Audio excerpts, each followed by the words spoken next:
Well, hi there, folks. Welcome to the program. This, of course, is Stinchfield, the podcast. What is it about the financial media? Have you noticed the negativity? I mean, I know the mainstream media hates Trump, but this is really about trying to destroy America, trying to destroy the American economy. But maybe there's more to their, what would we call it? The psyop of negativity. That's what my friends over at VRA Letter are calling it at Vertical Research. The psyop of negativity. Go figure. It's coming from the financial media. And then we get some good news. 5.4% the Atlanta Fed is projecting for GDP growth. That is blown out of the water expectations. So again, even coming in much higher than President Trump and Scott Bessent have predicted, this economy is set for takeoff. Now, I mentioned my friends at Vertical Research Advisory, vraletter.com. Listen, the reason I want you to go here is very, very simple. They have beaten the market. Let me get it right. 19 of 22 years since they started in 2003. 2025, returns on their portfolio, 36%. Now, I'm a member of vraletter.com. I get the email every morning. Folks, let me tell you something. What I love about this is its simplicity. So simple. We'll talk a little bit about that today. But before we dive into the psyop of negativity and we talk about where this bull market is headed, yes, I say bull market, I want to get the show started. Here we go. Uncensored and unapologetic. This is Stinchfield. Here's your host, Grant Stinchfield. All right, welcome everybody. As promised, my guest today, Kip Herriage. He is the CEO of Vertical Research Advisory. Kip, it's great to have you on the program. Grant, real honor to be here. Thanks, my friend. All right, so this is exciting, and it's our first podcast. I hope of many, many more to come. I am a financial, what did I say? I play around with it. Obviously, I have my own portfolio, but I like to fool around with this. I've been so excited about reading your newsletter every day. I've started to change my portfolio around because of your recommendations and because of your history. I'm going to talk about that in a little bit, but I want to talk about the Atlanta Fed, their expectations for GDP in fourth quarter. But first and foremost, you coined the phrase, the psyop of negativity by the financial media. What is it about them? What game are they playing here?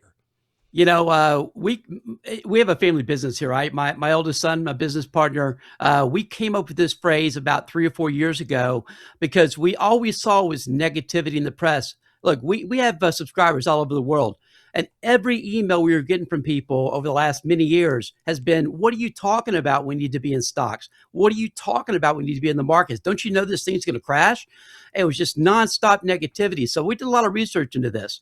And we started finding these primary investing websites like Zero Hedge. And I could name about 10 of them, right? They're all dedicated to scaring the you-know-what out of people. And the more we looked into it, we realized that this was a psyop of negativity, again, what we've called it, and that it is planned. This is being forced on the American people, and on the rest of the world feels the same way. They're scared to death. And you think back to where we came from 2007, 2008. Look, I was out there 2 years in advance of the financial crisis and the housing crash on stages all over the world, telling people to be very careful that the housing market was in trouble and that you should not be over leveraged. And certainly if you had a bunch of homes, you should think about selling some. And we forecast the crash, and that happened in 2008. Well, since then, people woke up. The American people woke up, and we got our finances right. It's stunning what has changed with the American people. Our debt to household income now is at a 25-year low. People have paid out their homes. 40% of Americans have no mortgage. Wow. Average home equity in the country is 71%. Very few people know what I'm telling you today. And they don't know also that corporate debt to a market cap is at 50-year highs. Again, people have paid off their debt because they're scared to death of what's going to come next, which is good because they've gotten healthier. But at the same time, they're afraid to be in the markets, which is where you have to be in this kind of inflationary growth economy. All right. So it's so interesting because you're telling me those things about home ownership. I like to think I'm pretty informed. I do it for a living every day. I don't know those things. So what's the motivation by these media outlets, specifically financial media, I don't know if CNBC plays a role in this. I don't really like CNBC. I'd rather watch Fox Business. But what is their motivation for this negativity? Since you mentioned CNBC, I have to tell you that I boycotted CNBC starting 5 years ago during the pandemic, when Jim Cramer on air told everybody that the U.S. military should be used to forcibly vaccinate Americans. Wow. And the whole network was propaganda network for the pandemic. It was a pandemic. Now I think it's common knowledge that that was the case. And so no, CNBC, they're not truth tellers. They're propagandists all the way, in my opinion. Again, I've done this now 41 years, so I think I have the ability to make a claim like that. I'm a regular on Fox Business and, of course, on your show and many others. And you're not going to get the truth for CNBC. But here's the reason, Grant, they're doing this. The wealthy, the elite, they want the average person out of the markets. They want you scared. They want you in cash. We have $7 trillion sitting in money market accounts. Again, people are scared to death. We have global GDP at all-time highs. M2 money supply all-time highs. $22 trillion in M2 money supply. That's cash and cash equivalents. Again, people are scared to death. And if the elite can scare us out of the markets, guess what? That allows them to buy stocks as cheap as possible. If it can scare people out of the housing market with all these claims that just aren't accurate, they can scare people away from buying homes. This allows them to buy on the cheap. And here's why they're doing it. The elite know what's coming. A bull market of bull markets. This is, Grant, as you know, it's what we've been predicting. 3 years ago in a book called The Big Bribe, we wrote this and predicted that we were going to have a massive bull market that would take the Dow Jones past 100,000, NASDAQ past 40,000. The markets have doubled since then, but we're still only halfway there. We think we're in the roaring 2020s. This is the Trump economic miracle, as we've been calling it for years, and the elite would love nothing more than to keep the average person out of the market so they can keep buying assets on the cheap.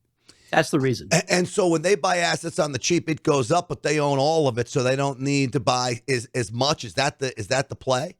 When they get ready to sell, they'll be telling everybody the bull market's arrived. Everybody should be in the market. You've got to be a contrarian really in this day and age to make money in the market. So when we see everybody telling you to sell, that the market's going to crash, when we see that as the propaganda, it makes us salivate. We have to be long stocks. You've got to understand how the markets work.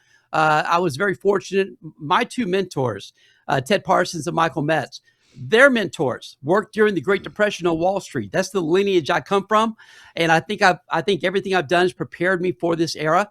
And again, we had beaten the market 19 to 22 years, and we're very excited about the bull market ahead, which I think we'll get a chance to talk about some today here. All right, yeah. So when we look at this bull market that is ahead, you've got the one big beautiful bill. All those provisions are going to kick in. I've been talking about that a lot.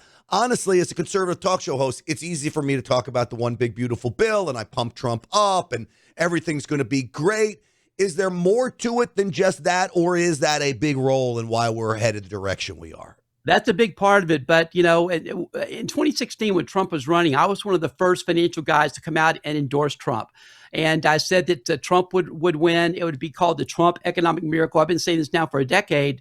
By the way, when I did that, we lost millions of dollars in business. The number of clients and subscribers that canceled their services with us was shocking. I'm a lifelong independent. Maybe they just didn't see it coming. I don't know. But again, the hatred for Trump, the TDS has been there for a long time in my world.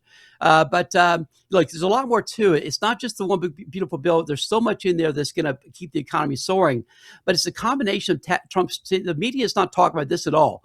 His tax cuts, his deregulation, mass deregulation, 15 deregulation cuts for every new piece of regulation. And of course, his tariff strategy, which we've been a proponent of now for years, is really starting to play out. The Supreme Court may rule against this on Friday. But again, they've got a backup plan in place. They have a plan B and a plan C. Again, don't let the fearmongers scare you out of the market by predicting the Supreme Court's going to rule against Trump, because it's just not going to matter in the end. All right, what do you say to people that says AI is just driving all of this? I mean, I look at NVIDIA, I look at Broadcom, I look at Micron Technologies, and all of these stocks drive the market. Like wherever they go, it seems like the overall indexes follow these AI stocks. Is that where you're supposed to be right now? Is that the end all in this stock market? It's a big part of it. It's leading, but as we've been telling people again for years, this is so much more than just about AI. And Grant, you and I have talked about this. This is about innovation. We've got what we called an innovation revolution that's taking place across not just the U.S., but across the world. And we're seeing the kind of technological change that you just don't see over a 100-year period. This is going to be change that happens over a 5 to 10-year period. And it's driving everything. And it's not just in technology, it's across every industry. And now we've got new industries that are being born, like the space travel, space tourism. The number of jobs going to be created from this and from AI. To the people that are telling you, again, the fearmongers, okay, that are telling you that American jobs, the jobs market's going to be destroyed by AI. Let me just remind you that, again, this is what they like to do to scare you. Back in the day when Henry Ford was opening up his first car manufacturing facility, the New York Times ran a cover that said, the horse and buggy industry is going to be destroyed. Oh my God, the tens of thousands of jobs that will no longer exist, right? And we look back on that and laugh at that now, right? But that's the analogy. There has never been a time, ever, in the history of mankind where new technology has created fewer jobs. It's always more jobs. So again, to answer your question, yes, AI is a big part of it. It's really about much broader than that, innovation, and it's happening over a very short time frame. We think the next 5-10 years are going to be remarkable. We actually think this bull market could go on for another 20 years. This is an amazing time to be an optimist, and we've got the right president for it too, Grant. That's I think really a big key here. Do you think these AI stocks are still a buy when you look at Broadcom and Nvidia and stocks like that? Man, this is a fun podcast. I got to tell you, I love the questions you're asking me because these are the key questions. Because everybody's saying, okay, it's a bubble here. It's the next bubble. Here comes the next market crash. We are in the first inning of a ball game that's going to go 16, 17, 18 innings. We are just getting started. We haven't scratched the surface of what these new capabilities are going to do for mankind. So again, yeah, I think investing in these, our favorite stock in this whole group is Tesla. We like Nvidia. We like Tesla. We've owned both for a long time. We've got big gains in them. But again, even in those two names, the gains are just getting started. That's our view, and it has been for some time. You know, Tesla. All right, so I bought my son a Tesla when he was 16, the base model Tesla. He talked me into it. And I'm like, dude, those electric cars are too fast. It's too much power for a new driver. He's like, no, Dad, that's true. You can limit it. It has parental controls on it. That's right. So and he says, and all the safety features, and it does. And he talked me into actually thinking that it was actually a safer car to buy. But so I think of Tesla as a car company, but it's much more than a car company, isn't it? Yeah. Yeah, it's a technology company. You know, this is in the next 6 months. And again, very few people know about this. I think you do, Grant. By the way, I just got the new Tesla Model S, the Plaid, and it will go 0 to 100 in less than 3 seconds. It's got something called drag strip mode. You literally have to have your head back against the seat rest because it just propels you. It's like you're in the fastest rocket you've ever. Yeah. It's crazy. Just an amazing piece of technology there. But yeah, they've got just this again by I would say by April, May of this year, they're going to be launching their Cybercab. Right, they'll be everywhere. People will stop having to own a vehicle. Your insurance costs will go away because you can call a Cybercab. It'll be there in 2 minutes. It'll get so much cheap. Uber and Lyft are in trouble. Okay, this is going to change everything. And then, of course, the Tesla semis are coming out. The Optimus robots are coming out, and I can keep going. There's about $10 trillion divisions inside of Tesla right now. And the entire company is valued at $1.5 trillion. So we think this stock is a grand slam from here. Again, it's already had a big run, but we think again that's just getting started. It's our favorite. It's our favorite tech stock. They're even in the insurance business. When I bought the car, it was easy for me to put my son on the insurance, not even go through my insurance guy. And I did that, and it's funny because it scores you. I don't know if you have it, but it scores you. It's a little Big Brother-esque, right? Because it's she and how you're driving and for my son, that's fine because I don't mind being Big Brother watching my son. For me, not so much. Well, his rate was as low as it goes. He's a very careful new driver. Let's put it that way. So his rate got like so low. It's like $110 a month or something for my 16-year-old son because he has a score of 100. Well, I drove it for one day. My car was in the shop. And the rate went up to 125. And he's like, Dad, you ruined it. And it showed the days that I drove it. But that literally is like free markets at work where you're charging someone off of their behavior and and judging their risk. It's pretty amazing firm. It is, and Elon Musk is. You don't want to be on the opposite side of Elon Musk. I think in any debate or conversation or product launch, it's good to see him back on board with Trump. That's a very good thing to see. Those guys, probably the two most amazing people of the last 100 years, and how lucky are we to be able to be around at the same time they are. Again, we're very optimistic, and I got to tell you, a little off topic, but I think you'll appreciate this. I know your personality from watching your show. You're an optimist, right? And you see the best in people while you also recognize what the reality is that we're living through. But I got to tell you, I can't think of a single person in my lifetime, I'm 63 now, that I've respected and that wanted to emulate, that wasn't an optimist. And so you look at Trump, you look at Musk, and they just exude optimism. It's always about the future. It's about America being the best place on the planet. It's about the golden age of America. We believe all these things are taking place. And I just tell people, you know what? Don't avoid pessimism and avoid pessimism as most as you can. It'll propel you for the future. I'm so glad you saying that you see that I'm an optimist.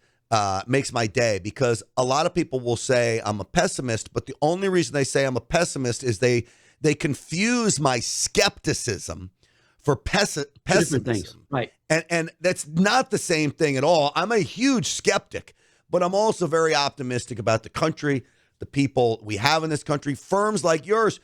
What I love about your firm, and I tell this to people out there all the time, if you want to be successful in life, you've got to help others. Your firm, Vertical Research Advisory, VRAletter.com, folks, for anybody that wants to find Kip and his team, VRAletter.com, is all about helping people and reach their potential from a financial perspective. And that's where I think you got to be in the world today. I come from the second America. I actually tell people I'm probably third America. We were so broke growing up. We didn't know it, of course, at the time. You're growing up, then you start getting a little older, going to a friend's house, you realize, wait a minute, I grew up in a mobile home. And, what are my friends doing? They have a regular home. You can't move it. What's going on here? But I decided at a young age, I liked investing. I got it at a young age. It made sense to me throughout college. So I found my way to Wall Street. I was vice president. Youngest vice president at Oppenheimer by the age of 25 years old. And again, had great mentors. It's like my whole career feels like it's been laid out for me. And as I say, my wife works in the business. Both of our sons do. And education to us is really important. I'm not a fancy guy. I'm not the smartest guy in the room, but I've learned from my mistakes. I know how Wall Street works, and I know that they're not there to help most people.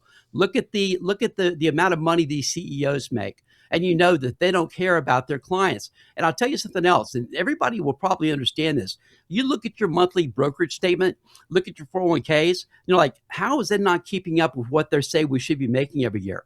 There's a lot of fraud in that industry. Again, I left it in 1999, retired from Wall Street at 38 after taking 7 companies public, raised several $100 million on Wall Street. Again, I love what I did. But there's a shelf life to it, I think, if you're a decent, honest person. So I was glad to get out of New York and come back to Texas. We're red-pilled American patriots here. We don't apologize for it. And we do believe that by helping others achieve success, that great things happen for you back in life. It's a boomerang effect, Yeah. Well, it's so true. And I love the fact. I mean, if you think about people that I align myself, especially with the podcast, they're all companies that embrace the idea of conservatism and individualism and limited government, and they're unapologetic about it, which is what I love about your company that you are. And you know what? I'm sure you'd be happy to send your newsletter to liberals. They might learn something about it, but I'm sure conservatives flock to you. We do. Again, I'm a lifelong independent. I voted for both. It's been a while since I voted for Democrat because the party's gone literally insane. I mean, there's a party of insane people now. But I would say we're 80 to 20. We're 80% probably Republicans here, 20% more liberal side. We don't talk about politics a whole lot. Our goal here is to help people make money. Our goal is to beat the markets every year. We're addicted to that. We're locked in, man. This is what we do day in, day out. We love what we do here. Anyone's welcome. But we have started picking up a lot more Trump fans than we had before. Look, I mean, I'll just put it bluntly. If you have $1 million portfolio, say you're in your 50s, you had a 401k, you did well enough, and you got $1 million, You guys did 36% last year. That's $360,000 a year you would have made off your portfolio. I promise you, if you're in your 50s and 60s and your portfolio is $1 million, doing it right, you probably weren't making 360 grand a year. And now you're doing even better than that. And this is a long history of that. It's not 2025 was not just a one-off. Am I right, Kip? That's right. We've averaged right at 30% a year, which, by the way, is right there with Peter Lynch, who's the best of all time. He did 28%. We've beaten Warren Buffett essentially every year of the last 20 years. And I'll just make another point. We're also big fans of gold and silver, and we've made a fortune in this group. Okay, I got to share this because if you'd only bought gold, I think the gold bugs. I know. Look, there's a lot of us older folks that we love gold and silver, and we were just crapped on forever for owning because it didn't do anything. But if you just own gold from 2000 on, you would have beaten Warren Buffett hands down. And he hates gold, right? He hates gold. He hates Bitcoin. We've made a fortune in both of those. So I think, the goal is to keep an open mind. I will tell you also about gold. Again, one of our favorite investments, the gold miners, which we've done incredibly well in. If investing with your money in a savings account, please hear me on this, people, because this is something we preach to our clients and subscribers now for a very, very long time. Get your money out of bank accounts and savings accounts and money markets and save in gold instead. Here's the math that backs that up. If you say you had $100,000 in a bank account and 2,000, all right, in the last 25 years, that $100,000 in your bank account after inflation would be worth $100,000. After inflation, you'd have made no money whatsoever. If instead you had that money invested in gold, physical gold, we don't use paper gold here, and we don't sell gold, by the way, we just recommend it as an investment. But that $100,000 in gold today would be worth $1.3 million from just making a decision to save in what is a real currency versus the funny money that's being printed into oblivion. I'll tell you a funny story. A friend of mine got a divorce, very wealthy couple, gets a divorce. It was a brutal divorce. She gets $1 million in gold from the husband. She's like, he's paying me off in gold with some of the, she's like, what do I do with this? I said, you hold it. And so sure enough, in the last year and a half, you better believe she's glad she listened to me when I said you hold it. I don't know. It's up like 40% or something, I think, right? 65% in the last year. Silver's up 140%. Yeah. Amazing. So gold, and you guys started recommending this. It was $350 an ounce, and silver was $5 an ounce when you first started this, correct? 2003. That's when we first recommended both. That's right. It's unbelievable. Let me just tell people, and I want to put the website up on the screen here, vraletter.com. Where is my little graphic? vraletter.com. That's vraletter.com. Kip and his team send out an email every morning. And I'll tell you, it's fabulous. It tells you right where you need to be. It's very simple. And Kip, I think you'd agree with me. It's not a day trading system by any means. You might have to unload something or buy something as you change some recommendations around, but you're not making 5 trades a day or even 5 trades a week with this system, are you? No, that's a great point, Grant. Now, we're position builders. We're long-term investors.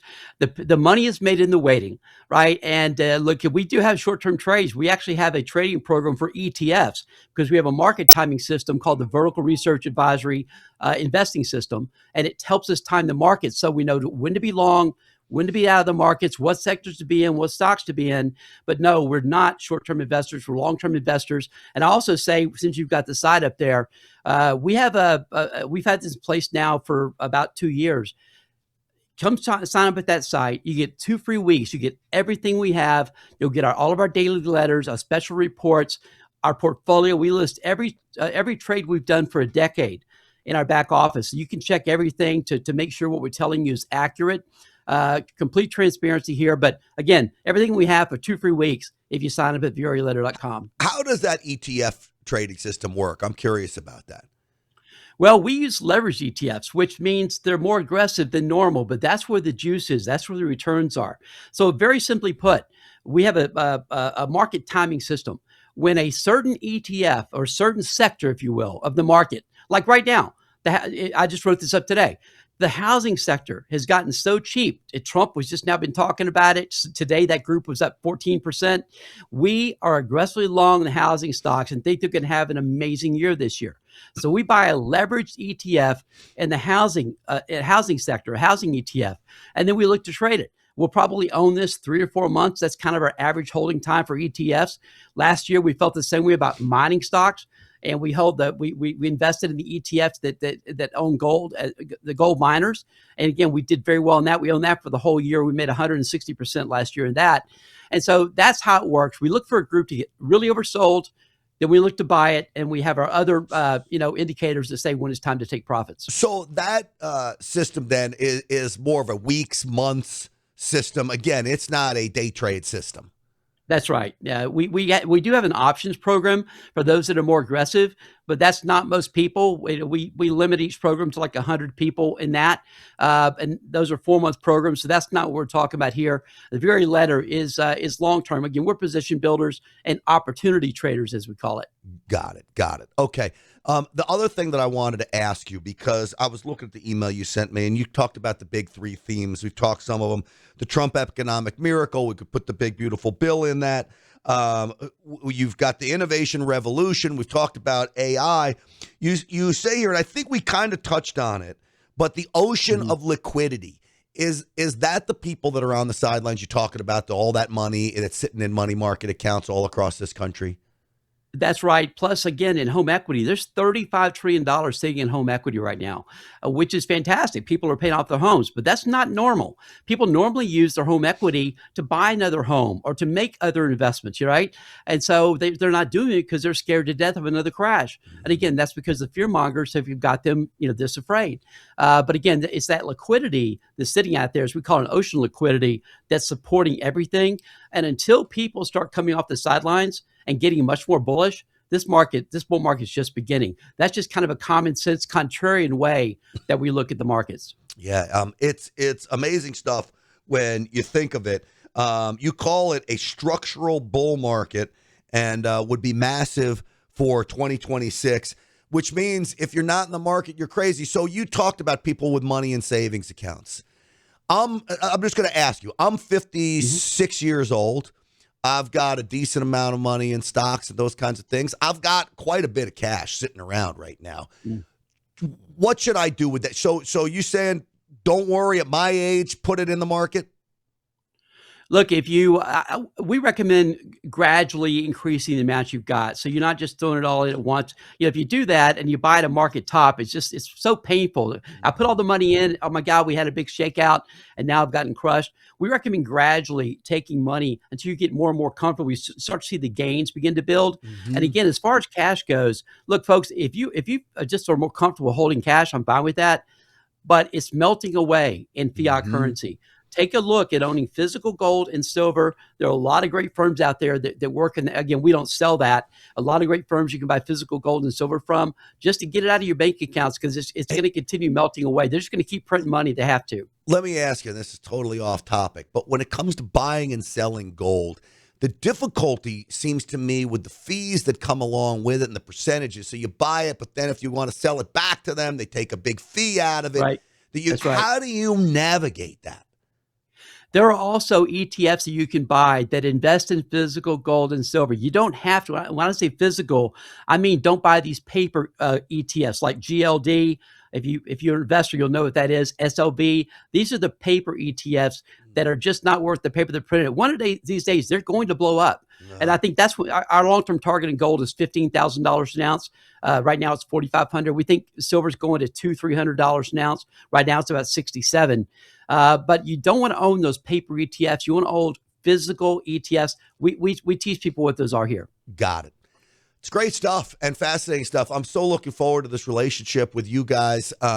Let me again put it up on the screen. And if you want to start taking advantage of, as you said, 2 weeks free. And man, you will get an awful lot from that, from just going on to vraletter.com. That's vraletter.com. And if you heard me say it before, nearly 36% they did in 2025. What are we in 2026 now? I can't believe it. 2025, 36%, 19 of 22 years beating the market since 2023. VRAletter.com. That's the website to go to. Kip Herriage, great stuff as always. I'll see you on the Real America's Voice show, I'm sure, very, very soon. And God bless you, man. Have a great weekend, okay? Thanks so much for having me on, Grant. Really appreciate it. It was a lot of fun. Absolutely, and we'll do it again next week for sure. I hope this becomes a regular thing because I'm fascinated by it all. You know why I'm fascinated by it, folks? Because I love making money, and that's not a bad thing. I'm proud of it, and I can use it for some awful darn good. And you know what? Quite frankly, I use it for some fun too. Don't kill me for it. All right, VRAletter.com. That's VRAletter.com. I'm Grant Stinchfield. I'll see you on the Real America's Voice show tonight. A special edition. We're live with Steve Bannon at the Gaylord Texan. We've got a huge event with Patriot Mobile talking about the Muslim takeover of not just America, but Texas as well, specifically. So we're going to have a big event there. We're going to do the show live on the road at the Gaylord Texan. So tune into that tonight. I'm Grant Stinchfield. Thanks for watching.